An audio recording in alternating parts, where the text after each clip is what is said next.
ये तबीयत मचल जाएगी, दिल बाग बाग होगा। तिरमिज़ी शरीफ जिल्द सानी बाबो फ़ज़ाइल कुरान सफ़ा नंबर 117 अन इब्ने अब्बास ज़रबा बाज़ो अस्हाबिन नबी सल्लल्लाहु अलैहि वसल्लम खिबाअहु अला क़ब्रिन वहुव ला यहसबु अन्नहु क़ब्रुन फ़फ़ीहि इंसानुन यक़रअ सूरतल मुल्क हत्ता ख़तमहा फ़ातन नबिय्या सल्लल्लाहु अलैहि वसल्लम फ़क़ाल या रसूल अल्लाह ज़रब तो खिबाई अला क़ब्रिन वाना ला अहसबु अन्नहु क़ब्रुन फ़फ़ीहि इंसानुन यक़रअ सूरतल मुल्क हत्ता ख़तमहा फ़क़ाल नबिय्यु सल्लल्लाहु अलैहि वसल्लम हे यल मानियतुल मुंजियतु तुंजीहि मिन अज़ाबिल क़ब्र। जोर से बोल दो सुभान अल्लाह। बस तकरीर अब खत्म हो रही है, मैं थक गया हूं। अल्लाह, लगता है चच्चा मेरी जान लेना चाहते हैं। अच्छा ये बताइए, तकरीर करना आसान है कि सुनना आसान है? और जोर से बोलिए, तकरीर करने में मेहनत है कि सुनने में? अगर तकरीर सुनने में मेहनत हो जाए तो हर आदमी वक्ता बन जाए, ऐसा है? अब मुझसे पूछिए, मैं 2 घंटे से बोल रहा हूं, थोड़ा सा माइक भी कमजोर है। बच्चा तो ठीक है, नाराज नहीं होगा बच्चा, हाँ सब ठीक ठाक है, थोड़ा सा कमजोर है। सेटिंग का मतलब थोड़ा सा मजमे में और थोड़ा सा 1-2 साउंड बॉक्स होना चाहिए, लेकिन बच्चे ने इतने बड़े मजमे में सिर्फ 2 साउंड बॉक्स दिया है, एक उस कोना एक इस कोना, है कि नहीं? बहरहाल सब ठीक है, जलसा आपका कामयाब, मेहनत कामयाब।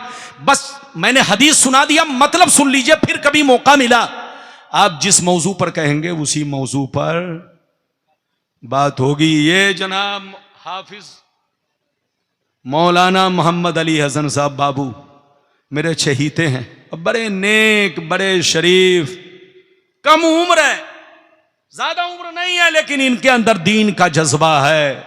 ये जहां जाते हैं ये सोचते हैं कि हम ज्यादा से ज्यादा दीन का काम करें। ये मौलाना इश्तियाक साहब और आपके मदरसे के जितने स्टाफ आए, आप उनसे कांधा से कांधा मिलाकर चलिए।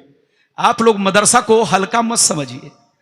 आप जानते हैं, मदरसा नहीं होता तो गुलाम रब्बानी नहीं होता, मदरसा नहीं होता तो हाफिज इश्तियाक मौलाना मोहम्मद अली साहब नहीं होते, मदरसा नहीं होता तो आला हजरत नहीं होते, मदरसा नहीं होता तो बोलो ये बड़े बड़े उलमा नहीं होते। हुजूर ताजुश शरिया अलैहिर्रहमा ने कहां तालीम हासिल की? मदरसे में। सरकार गौसे आजम ने कहां तालीम हासिल की? मदरसे में। गरीब नवाज ने कहां तालीम हासिल की? बोलो, मदरसे में। जितने उलमा पूरी दुनिया में आए कहां तालीम हासिल की? मदरसे में। तो याद रखो, मदरसा दीन का मजबूत किला है। हाथ उठाकर बोलो, मजबूत किला है। अगर मदरसे में गड़बड़ी है, सदर, सेक्रेटरी, मौलाना में कोई गड़बड़ी है तो बदलो, कमेटी बदलो, लेकिन मदरसा को कभी मत छोड़ो। मदरसा अगर छूट गया तो दीन छूट गया, मदरसा कमजोर होगा तो दीन कमजोर होगा, मदरसा रोशन रहेगा तो दीन रोशन रहेगा। आपको सोचना है, इसी मदरसे से आपके बच्चे हाफिज होंगे, मेरे बच्चे हाफिज होंगे। जितने भी दुनिया में बुजुर्गाने दीन ने बोलो तालीम हासिल किया, ये सब दारुल उलूम और मदरसे ही में तालीम हासिल किया। गौसे आजम बोलो बगदाद से पढ़ने जाते थे, कहां? जोर से बोलो, आपने सुना होगा। अरे बोलो कहां? गीलान जाते थे, डकैत ने, चोरों ने रास्ते में घेर लिया, पूरा वाकया आपने सुना होगा। तो अब बताइए, दारुल उलूम और मदरसे से बदजन होना ये ईमान की कमजोरी है। अपने मदरसे से कांधा मिलाकर चलो। गैर लोग हमारे मदरसे के पीछे पड़े हैं, अगर आप भी अगर मदरसे का साथ छोड़ दोगे तो दीन को कौन बचाएगा? अब बताओ, दीन को कौन बचाएगा? दुनिया भूख रही है मदरसे के खिलाफ। आपको मदरसे को मजबूत बनाना है, मदरसे को आगे बढ़ाना है।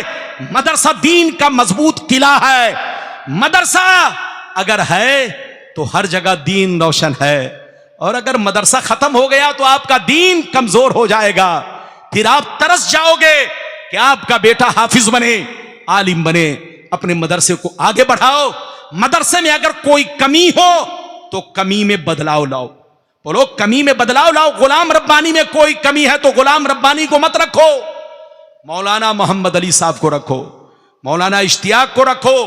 अगर इनमें कोई कमी है तो बोलिए दूसरे को रखो, लेकिन मदरसे का साथ दो। बोलो मदरसे को आगे बढ़ाओ। मदरसे के बोलो बच्चों का ख्याल रखो। ये मत देखना कि ये मेरा बेटा नहीं है। आप समझ लो ये आपका बेटा, अगरचे नस्बन बेटा नहीं है लेकिन तुम्हारी कौम का बेटा है। आप इन बच्चों को कोशिश करो कि हमारे घर में एक एक बच्चा अगर जागीर खाएगा तो ये हमारी मां बाप के लिए सदका जारिया। आप नमक रोटी खाएंगे तो बच्चा भी खाएगा, आप सूखी रोटी खाएंगे तो बच्चा भी खाएगा। एक एक बच्चे का अगर आपने साथ दे दिया तो आज इस मदरसे में 34 या 35 कितने बच्चे हैं हजरत? 35 बच्चे हैं। अगर गांव और इलाके के लोग साथ देंगे तो 100 बच्चा पढ़ सकता है। अल्लाह आपको सलामत रखे, आबाद रखे। मदरसे को बोलो ज्यादा से ज्यादा ताउन करने की तौफीक रफीक अता फरमाए। चलिए मैंने जो हदीस सुना दिया 5 मिनट में मतलब सुनिए, इजाजत है? जल्दी बोलो इजाजत है? बस मतलब सुन लीजिए। इधर देखिए, हजरत अब्दुल्ला बिन अब्बास रदी अल्लाह तआला अन्हु फरमाते हैं कि बास साहबा जिहाद के मौके से बाहर तशरीफ ले गए। कहां तशरीफ ले गए? जोर से बोलो, बाहर। जब वहां पहुंचे तो गौर से सुनिए, अपना खीमा लगाने लगे। क्या लगाने लगे? जोर से बोलो, अपना खीमा लगाने लगे। एक चटियल मैदान में, एक चटियल मैदान में अपना खीमा लगाने लगे, अपनी झुग्गी बनाने लगे, अपनी झोपड़ी बनाने लगे। गौर से सुनिए, जहां पर खीमा लगा रहे थे, झुग्गी बना रहे थे, पहले से मालूम ना था, पहले से जानकारी ना थी यहां पर कोई कब्र मौजूद है। कब्र का नामो निशान नहीं, जमीन बिल्कुल बराबर, जमीन बिल्कुल हमवार, कब्र का पता नहीं। लेकिन जैसे कोदाल चलाने लगे, फरवा चलाने लगे, झुग्गी बनाने लगे, अचानक एक कब्र जाहिर हुई।